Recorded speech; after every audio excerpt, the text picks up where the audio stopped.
फिर व्यक्ति संसार में आता है, खाता पीता भोगता है, घर गृहस्थी में चला जाता है, 30-40 साल उसमें गृहस्थी का अनुभव करता है। फिर 60-70 साल की उम्र में समझ आता है,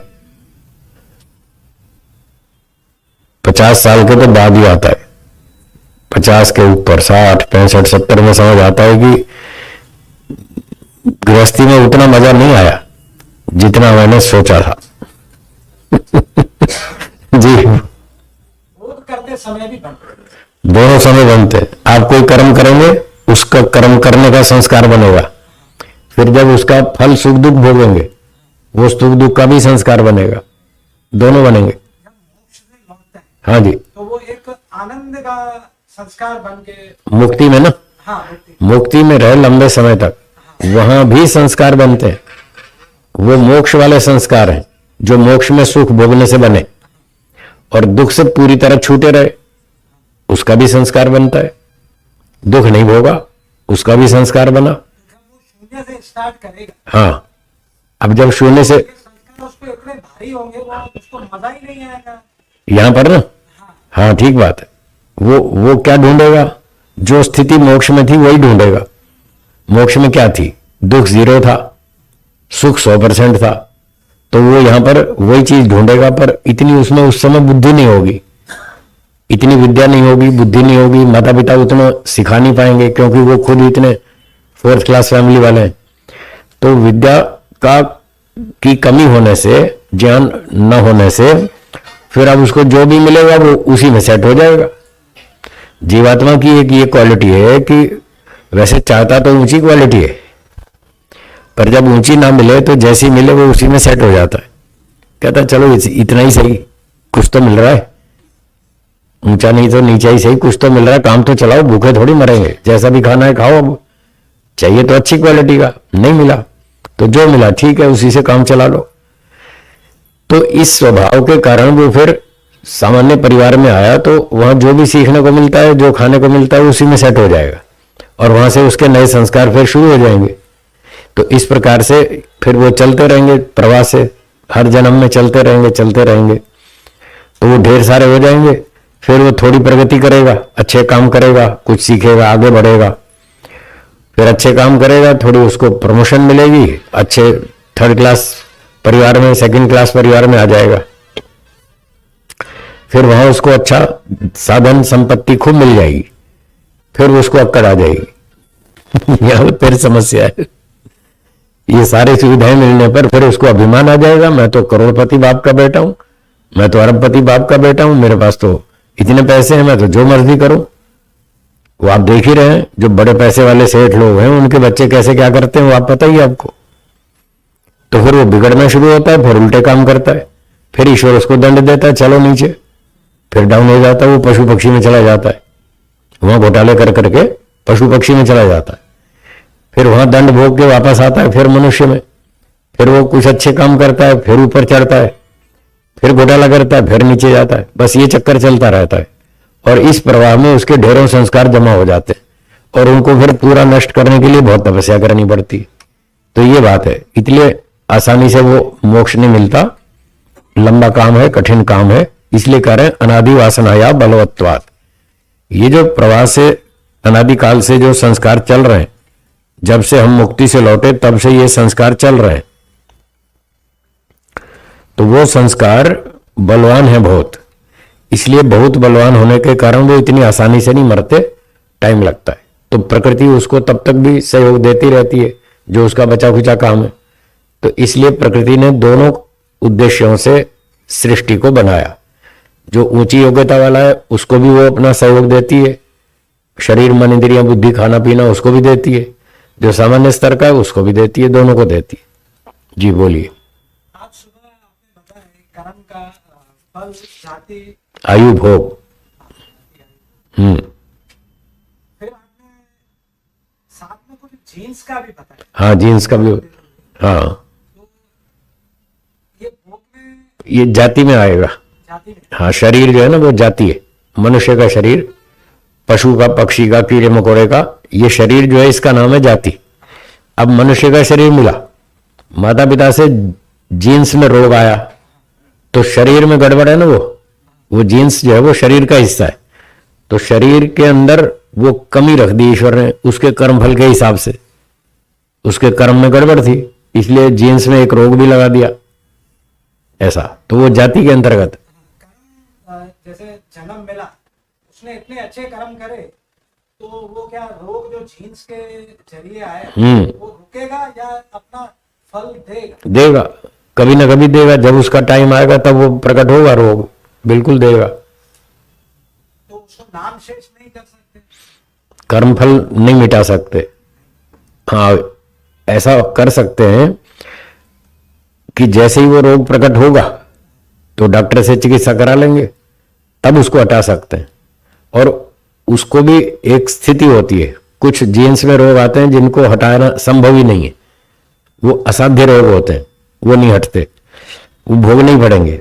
और कुछ ऐसे होते हैं जो हल्के होते हैं, तो उसका इलाज हो जाता है, जेनेटिकल का, उसका जेनेटिकल का भी इलाज हो जाता है।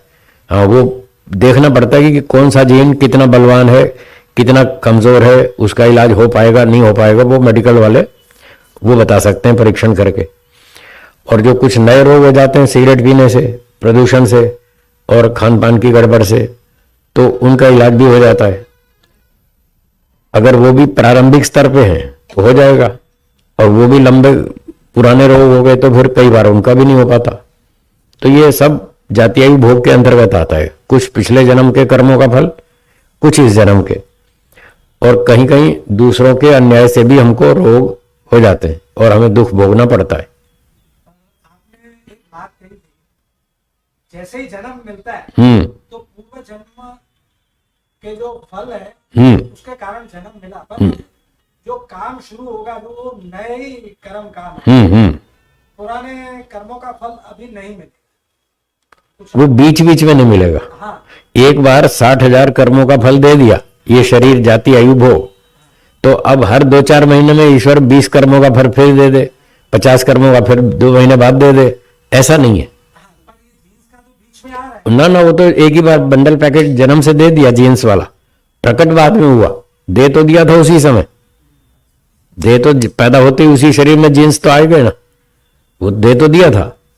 अब प्रकट कब होगा वो उस रोग की प्रकृति पे डिपेंड करता है। कोई रोग 20 साल की उम्र में प्रकट होता है, कोई 45 में होता है, कोई 55 में होता है, तो जब उसकी उम्र आएगी तब वो प्रकट हो जाएगा जी। तो ये बात हो गई, तीसरा सूत्र। आगे चले, चलिए चौथा सूत्र देखिए और बोलिए, बहुभृत्यवद वा प्रत्येकम।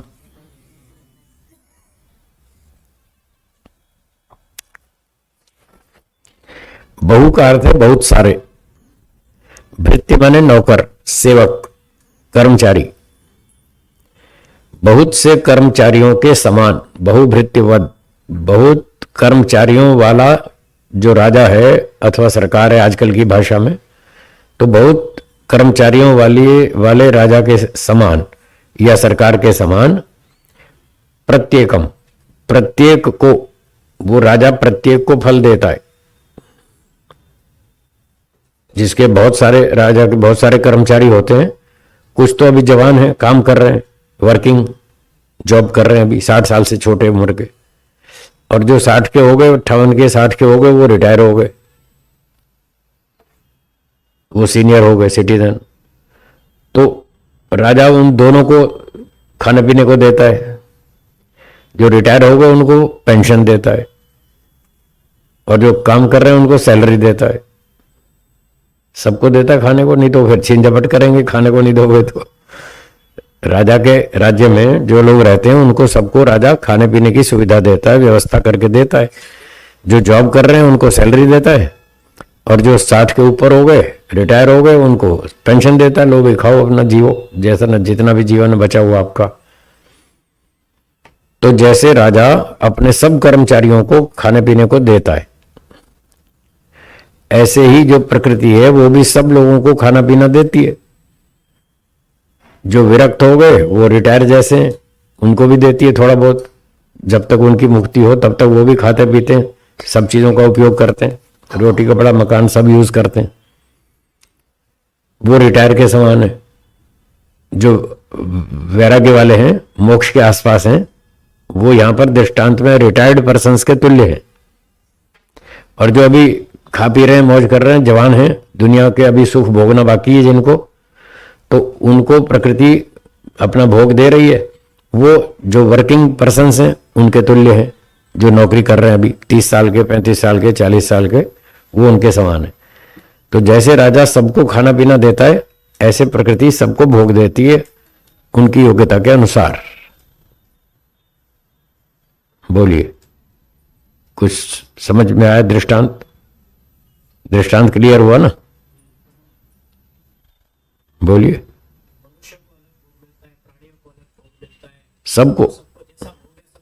सबको मिलता है। जब तक मोक्ष नहीं हुआ तब तक सबको मिलेगा, चाहे वो वैराग्य हो चुका चाहे नहीं हुआ, दोनों को मिलेगा।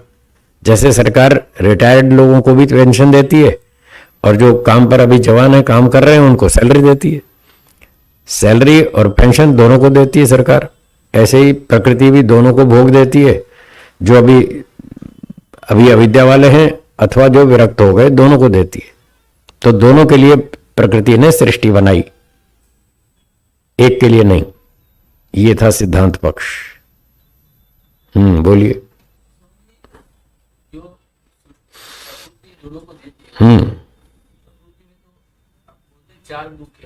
ठीक बात है। विरक्त हो उसको भी भोगना पड़ेगा। वो जो विरक्त व्यक्ति है उसको समझ में आ गया कि प्रकृति का सुख लूंगा तो मुझे 4 दुख भोगने पड़ेंगे, उसको आ गया समझ में। तो वो फिर सुख भोगने के लिए वो प्रकृति का यूज नहीं करता, प्रयोग नहीं करता। वो जीवन चलाने के लिए प्रयोग करता है, जीवन रक्षा के लिए। खा लिया, पी लिया, 2 कपड़े पहन लिए, ठंड से बचाव के लिए एक शॉल रख ली, कंबल रख लिया, सोने की जगह मिल गई, यात्रा के लिए कोई साधन मिल गया, बस इतना ही। वो काम चलाऊ यूज करता है, सुख नहीं लेता। और जो आम आदमी जिसको दुख अभी समझ में नहीं आ रहा है, वो सुख लेता है। ऐसे 2 कैटेगरी बन गई। हाँ जी, बोलिए। इसको यूं समझ सकते हैं, जैसे प्रकृति ये फैसिलिटी देती है विरक्त और भोगवादी, लेकिन जो अगर और तात्विक चिंतन से समझा जाए, प्रकृति के कण कण में, जर्रे जर्रे में बैठी हुई वो परमात्मा की शक्ति, वही भोगवादी को, विरक्त को ये सब फैसिलिटी दे रही है। हाँ, ठीक बात, ठीक बात। मुख्य कथन तो यही है कि जो भी ये फैसिलिटी दे रहा है वो ईश्वर दे रहा है। और वो गौण कथन है कि प्रकृति दे रही है, क्योंकि मटेरियल तो उसी का यूज हो रहा है ना, मटेरियल तो प्रकृति का यूज हो रहा है। इसलिए गौण भाषा में ऐसा कह रहे हैं, प्रकृति दोनों को सुविधा दे रही है। ठीक हो गया? चलिए आगे चलते हैं। 5वां सूत्र बोलिए। प्रकृति वास्तवे च पुरुषस्य अध्यास सिद्धि। पूर्व पक्षी बोल रहा है इस सूत्र में। अभी देखिए 1 से लेकर 4 सूत्र तक यही भाषा चलती रही कि प्रकृति जगत को बना रही है, प्रकृति विरक्त को भी भोग दे रही है और सामान्य को भी दे रही है, दोनों को दे रही है। इतनी देर से यही भाषा बोल रहे हैं। तो पूर्व पक्षी ने कहा, अच्छा अगर प्रकृति ही सब दे रही है तो फिर आप ईश्वर का नाम क्यों ले रहे हो कि ईश्वर दे रहा है? वो तो फिर बस भ्रांति मात्र है कि ईश्वर फल दे रहा है। आप तो सारे शुरू से आखिर तक यही बोले जा रहे हो कि प्रकृति भोग दे रही है, प्रकृति मोक्ष दे रही है, प्रकृति ये सब दे रही है, वो दे रही है। प्रकृति वास्तवेच, सूत्र में देखिए, प्रकृति वास्तवेच, यदि वास्तव में प्रकृति ही सब दे रही है तो पुरुषस्य, पुरुष मतलब यहां ईश्वर है, पुरुषस्य अध्यास सिद्धि, अध्यास कहते हैं भ्रांति। तो जो हम ये सुनते आ रहे हैं कि परमात्मा ये सब सारी व्यवस्था कर रहा है, फिर वो तो भ्रांति हुई। अगर प्रकृति सब कुछ कर रही है, वह ईश्वर जो देता वो तो फिर भ्रांति वाली बात है। ईश्वर कहां दे रहा है? आप तो कितनी देर से बोल रहे हैं प्रकृति दे रही है, प्रकृति दे रही है। ऐसा उसने प्रश्न उठाया सिद्धांति ने, तो पूर्व पक्षी ने। तो उसने ये भी कहा फिर ईश्वर ईश्वर तो कुछ है ही नहीं। जब प्रकृति ही सब काम कर रही है तो ईश्वर ईश्वर तो कुछ है ही नहीं, फिर ईश्वर की तो सत्ता खत्म हो जाएगी, फिर उसकी क्या जरूरत है? आज के साइंस वाले बहुत सारे लोग ऐसी बात करते हैं कि मॉडर्न साइंस ने अब ये भी पता लगा लिया, अब ये भी पता लगा लिया, अब हार्ट को भी ट्रांसप्लांट कर देते हैं, अब ये भी कर देते हैं, वो भी कर देते हैं, अब ईश्वर की क्या जरूरत है, ऐसा बोलते हैं। बस यही बात है इस सूत्र में कि अब ईश्वर को मानने की क्या जरूरत है, उसके बिना सब कुछ हो तो रहा है। तो इसका उत्तर अगले सूत्र में है, छठा सूत्र। बोलिए, कार्यतः तत्सिद्धि। ये सिद्धांति का सूत्र है। सिद्धांति कह रहा है कि आप जो यूं कह रहे हैं कि सारा काम तो साइंस कर ही रही है, फिर अब ईश्वर को मानने की क्या जरूरत है, सारा काम तो प्रकृति कर रही है। सांख्य की भाषा में सारा काम तो प्रकृति कर रही है, भोग भी दे रही है, मोक्ष भी दे रही है, सब दे रही है, तो फिर ईश्वर की क्या जरूरत बच गई। तो सिद्धांति ने कहा, कार्यतः तत्सिद्धि। ये जो सृष्टि रूपी कार्य है, सूर्य, पृथ्वी, चंद्रमा, तारे, पर्वत, नदियां, समुद्र, बड़ी बड़ी आकाश गंगाएं, गैलेक्सीज, ये है प्रकृति का कार्य। प्रकृति कारण है और सृष्टि उसका कार्य है। तो सृष्टि रूपी कार्य को देखने से तत्सिद्धि, ईश्वर की सिद्धि होती है। ईश्वर कल्पना नहीं है, ईश्वर कोई भ्रांति नहीं है, ईश्वर वास्तव में है, उसकी सत्ता सिद्ध होती है। सृष्टि रूप कार्य को देखो, समझ में आ जाएगा कि ईश्वर है या नहीं। बोले कैसे आ जाएगा समझ में? तो सिद्धांति ने कहा ऐसे आ जाएगा। आप जो कह रहे हैं कि प्रकृति सब कुछ दे रही है सृष्टि बना बना के, तो हमारा प्रश्न है, इसका उत्तर दो। क्या प्रकृति में अकल है? नहीं है। तो जब उसमें अकल ही नहीं है तो वो सूर्य को कैसे बनाएगी, अग्नि को कैसे बनाएगी, जल को कैसे बनाएगी, वायु को कैसे बनाएगी, पृथ्वी को कैसे बनाएगी, सोना चांदी धातुएं हैं, पेट्रोलियम पदार्थ कैसे बनाएगी? उसमें अकल तो है ही नहीं। और ये सारी सृष्टि अकल से बनी है, हर जगह सिस्टम है। आप गेहूं का बीज बोते हैं तो बाजरी कभी नहीं आती, जो बीज बोते हैं वही फसल आती है। बाजरी का बीज बोया तो बाजरी की फसल, अनार का बीज बोया तो अनार की, आम का बीज बोया तो आम मिलेगा, कड़वा करेला का बीज बोओगे तो करेला खाने को मिलेगा। सब जगह सिस्टम है। और बनाने में बहुत बुद्धि इस्तेमाल हुई है। कार बनाने में अकल चाहिए कि नहीं चाहिए? सारे पुर्जे फिट किए हैं, बहुत सोच समझ के सिस्टम से फिट किए। तो जैसे कार के बहुत सारे पुर्जे बुद्धिमत्ता से लगाए गए और वो कार ठीक चल रही है और हमको लाभ दे रही है, तो ऐसे ये जो शरीर है इसको भी कार के समान समझ के इसके पुर्जे देखो, क्या वो सिस्टमेटिक नहीं है? तो इतने सिस्टमेटिक ये अकल पृथ्वी में तो प्रकृति में तो है नहीं। जब उसमें प्रकृति में अकल नहीं है तो इतना बढ़िया सिस्टमेटिक शरीर कैसे बनाएगी? तो इस सिस्टम को देखकर ईश्वर की सिद्धि होती है। इसलिए ईश्वर की सत्ता माननी पड़ेगी। ईश्वर सृष्टि बनाता है, ये मुख्य रूप से कथन है, और प्रकृति बनाती है, ये गौण कथन है।